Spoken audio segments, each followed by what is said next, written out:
Today we bow our heads. It's not an easy day, because today we remember. We focus our memory on those who served our great nation. Today we set aside our differences and remember those who gave their lives for freedom. We remember the brothers and sisters who fought on our behalf, while their brothers and sisters prayed for their safe return. We remember the sons and daughters who carried the flag of democracy, while their parents placed flags on their lapels and front porches. We remember the dads and moms who stood watch at the door of war, while their children stood watch at home. We remember the husbands and wives who carried the weight of war, while their spouses carried the burden of an empty seat at the dinner table.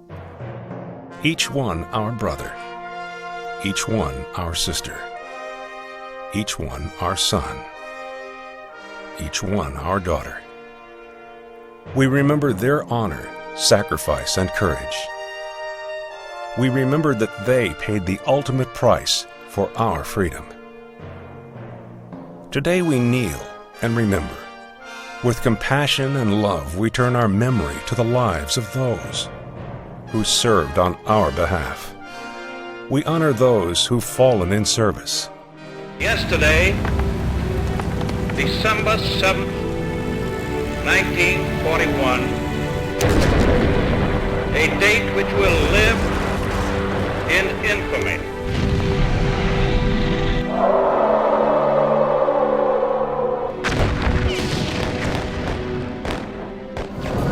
Hello and welcome to the Veterans Day presentation. I'm James Malcolm. And I'm Lauren Becker. Veterans Day is observed every November 11th each year. It is set aside to honor the estimated 23.2 million veterans living in the United States. We are here at the gathering of about 75 World War II veterans who are about to take the honor flight. It's a trip that'll take them to Washington, D.C. to see the World War II Memorial. This is an all-expense-paid trip to witness the site where their sacrifice and this sacrifice of those lost is being honored and remembered. This is a trip that the veterans have been looking forward to. It's an honor to be here, really, and to go and see the memorial in Washington. I think is a great opportunity. I want to see the Indiana portion of the World War II memorial. The memorial is a big thing I want to see. It's going to be great to see that. Just seeing the place that they built for us. Just to see all the veterans and being with them. I've been there years ago, but not to this, so I'm just going to enjoy being a part of the World War II veterans. Not many of us left. Oh yes, looking forward to getting and seeing the memorials. Just to see the monuments. And pay respect to the ones that gave their life. Well, just visiting the World War II memorial and the Korean and Vietnamese memorials. Oh, just generally to see what they've done down in Washington and see if there's anything that brings up of what I had done in the service. Just to see what the memorial looks like, and I haven't been to Washington for 30 years to see the National Cemetery. Well, the idea of it, seeing a bunch of other old people, those of us that are able to come and that are grateful enough to be around to be here. Well, I think it's a real nice thing that they're doing and the volunteers are doing, giving up their time, their effort, I'm sure expense.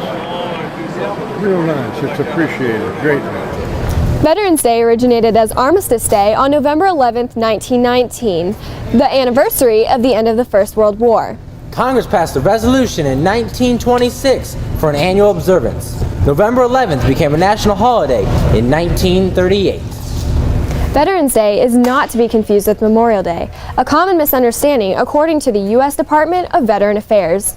Memorial Day is observed in May, and it honors those who have fallen in combat. Veterans Day pays tribute to all veterans, living or dead, but especially gives thanks to those veterans who served honorably in the war or peacetime. As we honor the living, let's find out what this day means to those who are being remembered. I think it's important to recognize the service of veterans and respect them, as I said, and know that they've given up part of their life to serve the country. We go down to the one cemetery in town and give honors to the ones that are buried there or died in the service. And then we go out in the country to the one out there. There's one out about a mile out of town. So we'll take care of those. Just that it's the honor, just the time we're honoring the guys that have given that 4 or 5 years of their life for the country, and honoring those that gave their entire life for the country. Veterans Day just reminds me of all of the past things that we have done, and I try to remember that what have we accomplished anything to leave for our kids. Oh, you just think back over the years. I'm talking about, that was 70 years ago when I got out. So you just think back a little bit. And glad our war was over, but the young guys today are back into it again. So it's a shame, but that's the way it is. Well, it's important to remember about all the servicemen, and especially our veterans now that are serving. They have it real rough. So I think it's they don't understand how important it is that we have our freedom. Well, it brings back a lot of memories. Peace. That's what it is, peace. It reminds me that we are blessed with freedom in this country. Well, it just means about people went out to protect the country. Okay, we can have your attention, please. It's just very, very emotional time for me. Well, I spend it now. Actually, I go to the cemetery. They put up markers, on the graves. And that's about how I used to go to all the parades when they went by and participated in them. But those days are long gone. They don't even have many of them anymore. I think of all of the guys that I lost, and it's very sad.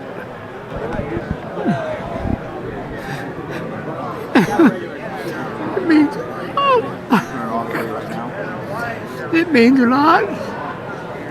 That's all I can say, I guess. I'm getting too weepy.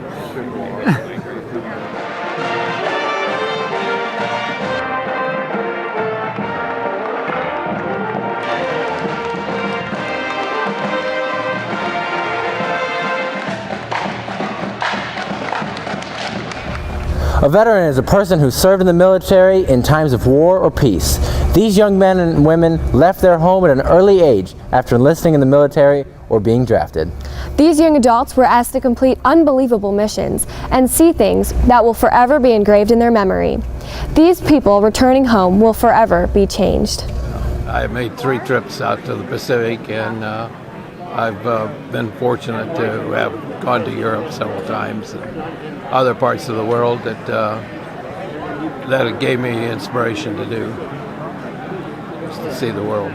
When you're with a group and out in a tent with 4 men for 2 years, you got to be responsible for yourself as well as consider the others that they're comfortable as well.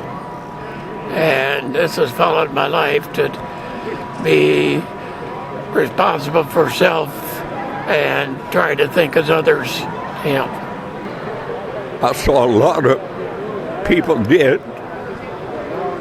and that changed my life. Growing up, I was 17 and a half when I went in. You grew up in a hurry. One time we had to take goats on the deck, took them down through the Panama Canal to Panama City. And I heard, I don't know if it's true or not, they was sending them ahead of troops to set off landmines.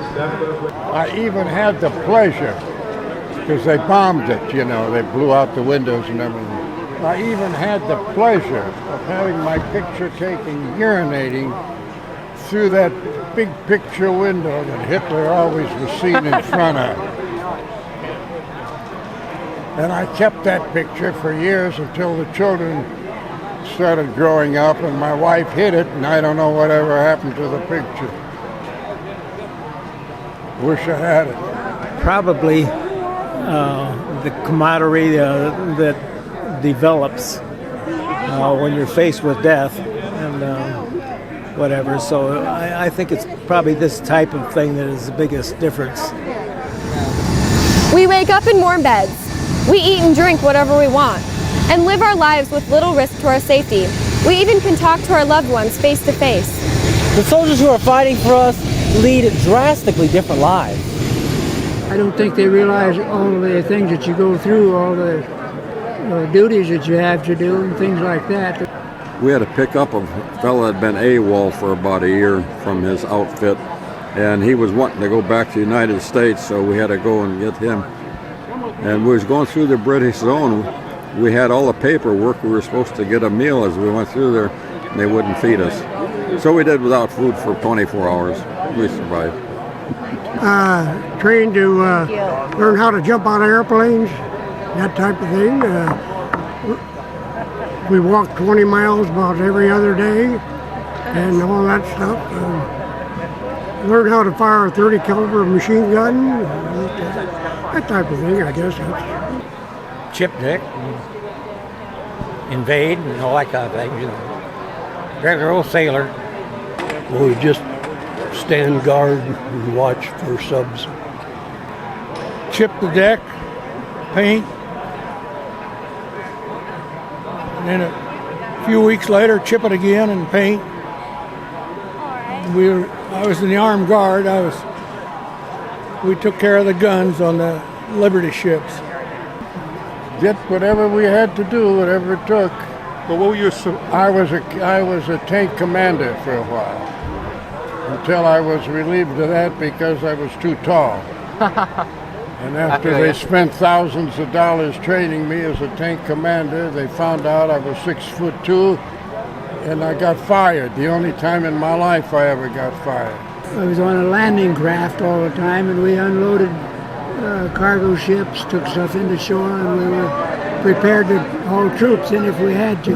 We were just taking photographs of ships on the China coast and coming out of Yangtze River, and trying to identify what was on board the ships. I was responsible for food and clothing to all forward troops.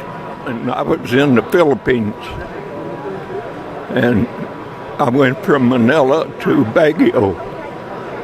That's up in the mountains. I drove Jeep for the Provost Marshal, and I was in headquarters company, so we did not have all the inspections that the line troops had, but we were working with administration of our battalion. Well, I did the duties like the KP or guard duty, but it always ended up seeming like working in the office and typing. I worked as a teletype operator in a signal corps office. I was trained to be an infantryman, but then the war ended when we was on our way overseas, and they put me in the signal corps because I could type, and I was a teletype operator. Oh, mostly construction. We flew gasoline from India to China. I was in Japan. I was in the hospital in Japan. I worked at a hospital. I was in the motor pool at the hospital, servicing the trucks and ambulances and whatever. we weren't married at the wife? time. Yeah. Well, she was, of course, upset, but it was a way of life in those days. I mean, it was the thing to do, and I did it. I didn't volunteer for the service, but I volunteered for overseas service immediately. When I came out of the service, there was a lot of jobs available because from the time I left home till I got home, they went from military production to back to civilian production again. Most industries did, and there was plenty of work when I got out of the service. But today, coming out of the service, the veterans are having an awful time finding work. We now shift our focus from the retired World War II veterans of yesterday to the men and women who currently serve today. We are standing on the base of the 122nd Fighter Wing, which flies the A-10 Thunderbolt II for the Fort Wayne Air National Guard. The people who work at this base say their job is not like it's portrayed in Hollywood. It takes a lot of support to make this operation happen. It's very interesting what the average civilian's view of specifically the Air Force is. Usually they focus and they believe that most of us fly. Well, there's only, I think, less than 5% who are actually pilots. The most common question I get asked is, what plane do you fly? When a good over 90% of the workforce has nothing to do with they have a lot to do with the flying, but they don't fly themselves. There's so many support groups, medical, finance, so a lot of the civilians who look at the military see us as one person. They see us as the fighters, and we have so many different roles that we need to try and communicate to them more directly. You know, without the support, the pilots really wouldn't be able to do anything. They basically show up to their airplane and it's ready to go. The bombs are ready, the rockets are ready, the guns ready. If none of that was ready, they would not have the time in the day to do it themselves. So we've got to get everything prepped and 100% ready and make sure that that plane is 100% fully mission capable. I process financial budgeting documents, so fun stuff with numbers. Math in high school definitely helps. We collect information and tell our Air Force story for public consumption, meaning so the folks back home know what's going on, what their men and women of the armed services are doing to help protect them and hopefully help them sleep better at night. One of the things I like about civil engineering is because it's a force multiplier, what we call a force multiplier. When you're away from home, you improve the other troops, their quality of life and their ability to do their mission by providing things, and that's definitely the aspect that I enjoy the most. So. Well, we're backup for active duty Air Force, so if they they have people deployed and they can't, if they have to come home for a family emergency, we'll go and we'll replace them, or we do our tours just like everybody else does. Our deployment windows coming up, and 35% of our base is going to deploy. So, I mean, we do just what everybody else in the active Air Force does. Usually got up in the morning around 5:30, would shower if there was water, then take off to the chow hall, and then come back and we'd meet all in the office, and then we'd discuss what our day activities were, and then we'd take off and do our routines out on the base. Like I said, safety, so we're going out inspecting areas, make sure everybody's doing what they're supposed to be doing, because you can't afford to be hurt in a combat environment, because then you have to have other people take up that slack. So we go out and do that, and it's usually about 14-hour days. In Iraq, it's a little bit different because we're kind of like assigned to one airplane, and we basically did like a 12-hour shift and sat there with that airplane, so anything it needed, we'd load it up, we'd get it ready. But yeah, overall, it's basically the same as back here. We just don't go home at night, You're always there, so it's kind of a hardship. And there's always a possibility of a mortar attack or a rocket attack, so you always kind of got to be on guard. The hurt, families that are destroyed, or families that are uprooted, pain of the spouse that has to remain in the States to carry on and carry a huge burden. All the while, most of the time working a full-time job, filling in for the service member that's gone. I refueled an aircraft that was bringing over the remains of some deceased soldiers. And to see that, to be able to do that, that was a touching and moving moment. Since 1776, men and women have been fighting for our freedom. The veterans say that November 11th is a day of reflection. It doesn't, for me as a veteran, I don't see myself as it's honoring. I mean, to me, as I look back at all the old veterans, the ones that I've had so much respect for, that went through so much in that World War II and the Korean War and Vietnam, that they had some struggles that was just unbelievable. And I really respect those people. They mean a lot to me, and that's why I like to watch the parades and shout out to them and everything. Especially our World War II vets, there is just no way I can esteem them high enough and thank them enough for the sacrifice that they made. And our Vietnam vets that have gone on to fight a battle that they were not applauded for, but their stoicness of coming back and toughing through another battle when they return home.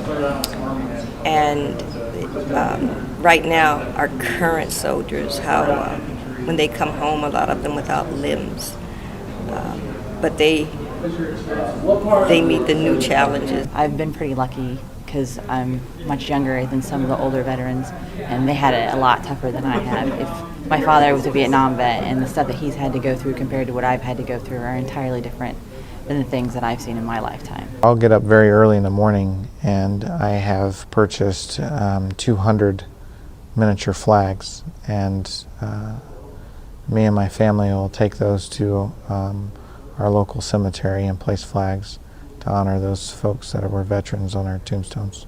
A lot of it's just honoring and respecting the people before me who have gone and fought and defended our country and given their ultimate sacrifice to make sure that we have the place that we have now. Freedom. I mean, if it weren't for veterans, we wouldn't be where we are today.